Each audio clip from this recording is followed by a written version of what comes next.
in order to help Kenya lower their temperature level and improve its vulnerability. Our organization decides to select a team leader among you guys that will lead the rest of you to make a recommendation plan for Kenya. Each of you will be assigned different topics. Be well prepared, and I will score your presentations and performance. The presentation will be 1 p.m. on next Friday. See you around.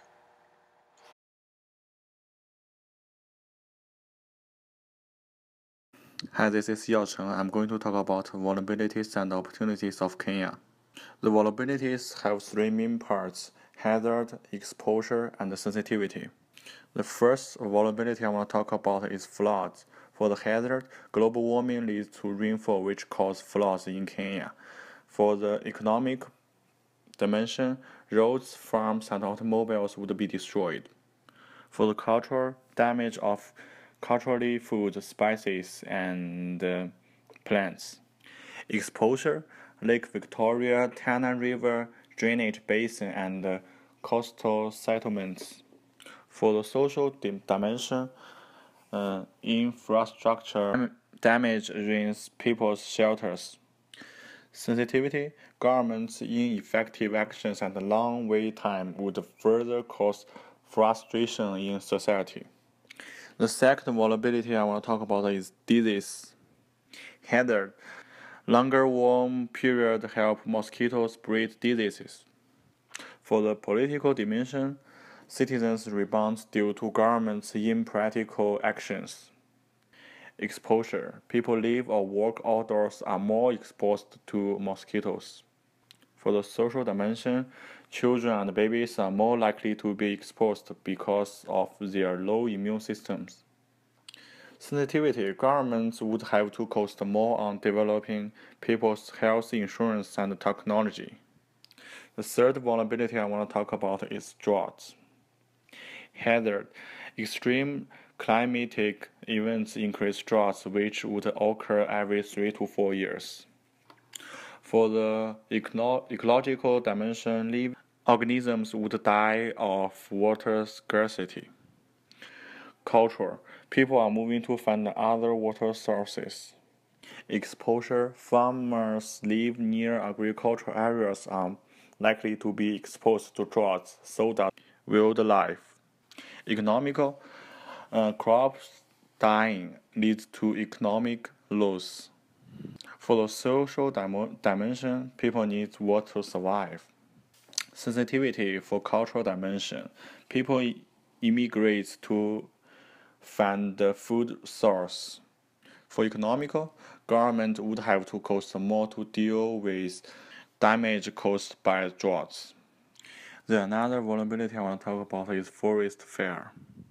Since 1990, Kenya has lost 5,700 hectares of forest land per year to forest fires. For the ecological dimension, bigger fires change the ecological balance. For the culture, many rare species and plants soon to be extinct. Exposure, wildlife and people living in forests are exposed to forest fire. For the social dimension, people living in southwest are exposed when they shift to a more acid climate area because of drier season. Sensitivity, for the social dimension, people absorb pollutant smoke released by forest fire. The opportunity of Kenya is enhance climate resilience. Ecological change for the social dimension, more designed infrastructure to deal with the problem caused by the extreme events such as dams for droughts. For the culture, people in Kenya have more developed ways to deal with climate change. Prospect for the economical dimension, economic growth will be quicker by reducing the economic loss. Exposure for social dimension, people's living standard enhanced by improving climate resilience. That's all I want to talk about vulnerabilities and opportunities of Kenya. Thanks for listening.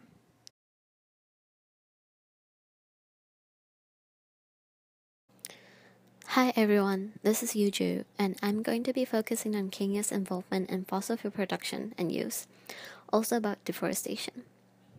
In the 1950s, Kenya began the exploration of petroleum and drilled their first well after 10 years.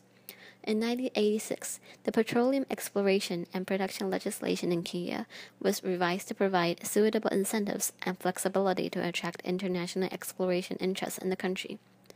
As of 2007, Kenya had one refinery, one of the largest crude oil refineries in East Africa, the 90,000 barrels per day Mombasa refinery. There are storage facilities throughout the country, and these are adequate for both crude and finished products. About 30 exploration wells have been drilled to date, and although none has encountered a commercial discovery, a number of drill stem tests have recovered or tested gas. With that being said, if Kenya found oil, it could take 4 to 7 years before the country could benefit from the possible insulation effect from a surge to global oil prices. As of 2007, Kenya has no system for increasing the volume of oil imports or storing them in the wake of an oil supply disaster. The refinery typically operates below capacity and processes Murban heavy crude from Abu Dhabi and other heavy Middle Eastern crude grades. In 2011, Kenya imported about 33,000 of crude oil entirely from the United Arab Emirates. In mid-2012, oil was discovered. This came after a long time of disappointing exploration activities in Kenya. The reserves became commercially viable after it was confirmed that there were around 300 million barrels worth of reserves. Kenya is among the more virtuous countries in the world environmentally, emitting only 0.03% of the world carbon dioxide poisoning. This is only a small part of Kenya's history with respect to contributions to climate change. The next thing I would like to talk about is the deforestation in Kenya. In 1963, forests covered 10% of land in Kenya, and by 2006, that dropped to 1.7%. One thing that I encourage everyone to pay attention to in order to improve Kenya's current situation is the Maa Forest case in 2009. The Kenya government was determined to develop forests in Kenya and displace 20,000 people to make room for tea plantations, logging, and other commercial concerns. The Ogiek, indigenous people who have lived in Kenya's Maa Forest for hundreds of years, resisted.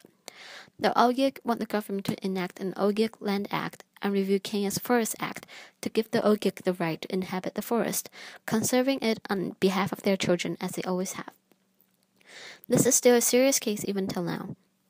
Unless legislative action is taken, much of the forest may be lost, the land will become meaningless to the Ogiek, and their culture will undoubtedly suffer with their displacement. There are many causes behind this strategy. For example, cash crop farmers who grow crops continue to increase the area under cultivation to be able to get more income, where the local administration has been instrumental in allocating land to individuals without considering conservation issues. Furthermore, the industries and the consumers in the developed world promote the export of cash crops in bulk, mainly in raw form for processing. With the fact of deforestation, if Kenya is continuously in this situation, the Kenya Forestry Working Group has estimated that Kenya will lose $300 million each year by deforestation from the tourism, tea, and energy sectors. Deforestation and forest degradation can cause wildlife to decline. When forest cover is removed, wildlife is deprived of habitat and becomes more vulnerable to hunting. Considering that about 80% of the world's documented species can be found in tropical rainforests, deforestation poses a serious threat to the Earth's biodiversity. Forests are the largest terrestrial store of carbon, and deforestation is the third largest source of greenhouse gas emissions after coal and oil. Deforestation causes 15% of global greenhouse gas emissions. Of these, carbon dioxide emissions represent up to one-third of total carbon dioxide emissions released because of human causes. I am here to encourage everyone to face the problem and work together to make Kenya a better country.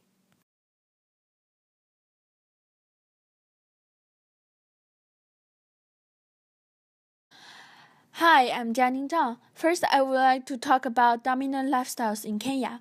The variations in consumption expenditures are more pronounced in urban areas, where expenditure shares in the fifth quintile are 121 times more than that of the first quintile.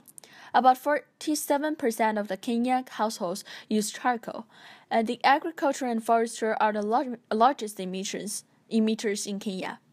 The urban people usually have more strategies and higher level technology, so the rural indigenous and people usually migrate. And the urbanization grow at annual rate of 3.5%. The average Kenya has a footprint of just 0.3 tons. The government used 5 trade-offs to improve the climate change, which is shift to light rail freight transportation, restoration of forests on degraded lands, increased agroforestry, and use of the renewable energy, and the LPG cookstoves implement. These trade-offs help improve air, reduce traffic congestion, and increase the biodiversity, livelihood, water availability, and crop yields in Kenya. It will also meet less fuel wood demand and air pollutions, and reduce carbon dioxide emissions. There are 4 affected vulnerable populations in Kenya, which is women, poor people, indigenous, and the children. The reason why they are the vulnerable population is that the husband have to leave home to seek job opportunities in urban area. The women have multidimensional roles, and the poor people and indigenous people usually highly depend on the natural resource, while the climate change influences the resource negatively. The children are vulnerable because they usually have less food and water access. They also have weaker immune system. The last thing I would like to talk is about the political platform and history of Kenya in UNFCCC. In May 1992, Kenya attended UNFCCC's 5th session, and the same year, in June, Kenya first signed up and got involved in UNFCCC. 1994, Kenya entered into force after UNFCCC, and since 2006, Kenya entered more political platform power in UNFCCC by bringing all youth organizations together in Africa to work on the climate change and let them speak out in COP of the UNFCCC and the Kyoto Protocol. In 2014, Kenya Red Cross Society launched the SER program, which aimed to plant and carry for 2.5 billion trees by 2018 and tackle climate change. In 2015, Kenya submitted a new climate action plan to UNFCCC ahead of 2015 Paris Agreement. The Kenya used to become one of the countries who generates low carbon emissions in the world. It is also a developing country who advocate UNFCCC. However, its carbon dioxide emission has increased due to rapid fossil consumption. In order to reduce the emissions, Kenya has adopted many policies, work with other countries to create new climate change plans. And their political status is strengthened gradually because of their efforts to meet UNFCCC's requirement. Therefore, they have more voice to help minorities to speak up in UNFCCC.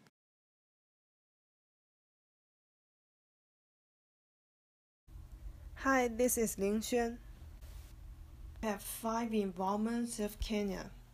The first one, Kenya has formally submitted its INDCS at December 2015. It adopted at the 19th and 20th sessions of the Conference of the Parties to the UNFCCC. Then Kenya seeks to abate its greenhouse gases emissions by 30% by 2030. The second involvement is Kyoto Protocol. Kenya has become the 9th party to the Kyoto Protocol on April 8, 2014. The third one is REDD Plus in Kenya. It exploits incentives provided within the framework of UNFCCC to implement sustainable forest management approaches. The fourth one is CDM projects in Kenya. This project contributes to the sustainable development of Kenya by 6 ways. For example, it has more employment opportunities, contributes to Kenya's fiscal revenues, and increases the number of clean energy projects in the country. The last one is the COP in different countries. In Copenhagen, its main goal was to establish an ambitious global climate agreement for the period from 2012. In Cancun, it proposed to place a zero export quota on the export of hunting trophies from South Africa and Switzerland. In Paris, it limits increase in global average temperature to 2 degrees Celsius or less.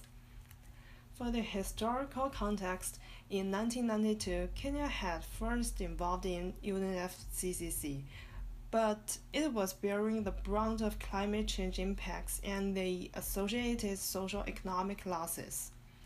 So Kenya has created an Africa Sustainable Transport Station, used livestock carbon, increased its forestry, launched REAP program and Sustainable Environment Restoration program to recover and improve from its current loss and catastrophes.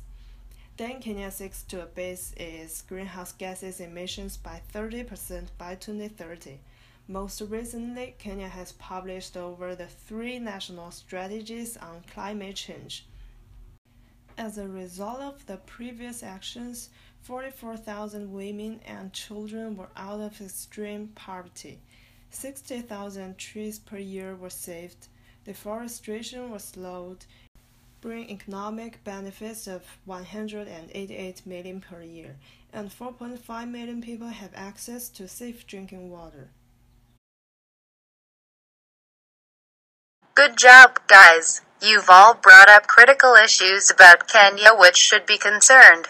However, I have to pick one candidate out of you 4 to be the leader. The one being chosen has to lead the other candidates to use your current research and findings in order to give reasonable recommendations for Kenya and provide sufficient reasons to prove it. Now, I've made up my mind, and the winner goes to Jael Changa.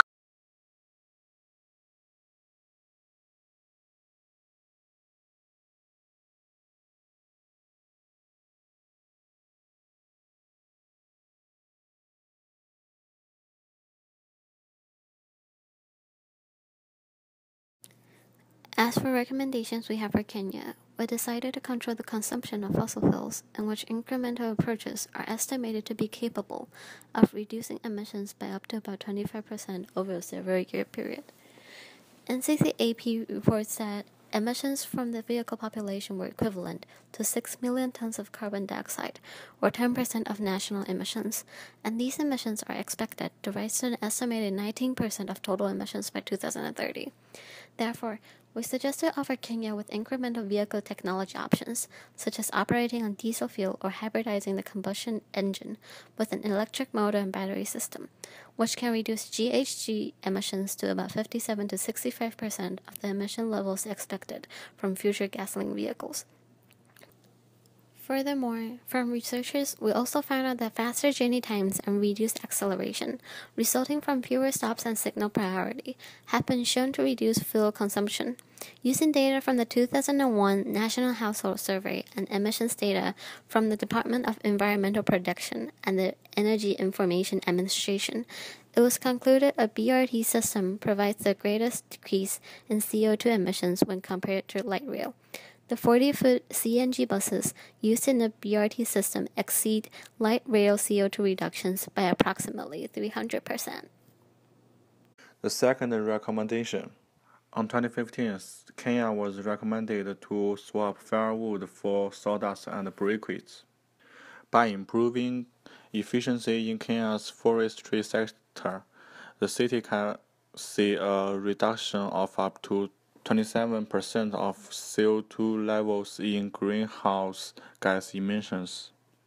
For charcoal production, improved technology can cut the amount of wood needed to produce 1 kilogram of charcoal from 10 kg to as low as 3 kg. charcoal and firewood in cooking stoves. The proposed measure target the adoption of 5 million improved cook stoves to replace inefficient cooking devices and reduce firewood demand, increasing efficiency in wood usage in industry process. Simple measures can generate emission reduction of 2 million TCO2e per year. For the cost-benefit analysis, our first recommendation, which is develop the public transportation and reduce the consumption of fossil fuels, it reduce greenhouse gases, lower oil input bill for the government, and lower oil consumption for the consumers. But it is lack of decent roads connecting rural and urban areas, and it's hard for farmers to deliver food directly to city markets, and the government has to invest nearly 300 million in rebuilding Colonial Railway. For the second recommendation, investing in efficiency measures in forest product processing and operations. It helps the East African nation meet its climate commitments and brings annual economic benefits of 188 million. But the government should also need expenditures to manage public forest land. Based on the recommendation that we made, the following vulnerable populations will definitely be affected. First, women populations will benefit by reducing workload and having more water access, more income. Moreover, the informal systems of land administration and management in Kenya, enhanced women's participation or leadership, prove that the women population's land rights and decision-making power are strengthened by accepting these recommendations. Secondly, the children population will benefit as well by being more adaptable to the climate change, get rid of the poverty, and less people for having asthma. A study reported that alternative transportation policies initiated during the busy 1996 Summer Olympics in Atlanta reduced ozone by about 30% and decreased 40% of asthma attacks, provides the evidence. However, the indigenous population will be harmed by suffering violent evictions and losing their homes. For example, the indigenous forest is fast destroyed under KFS control as profit-making plantations and agriculture replaced. Since our country's carbon footprint is comparatively small, we believe that the actions we recommend are consistent with an equitable view of climate change mitigation. And thanks for viewing our presentations.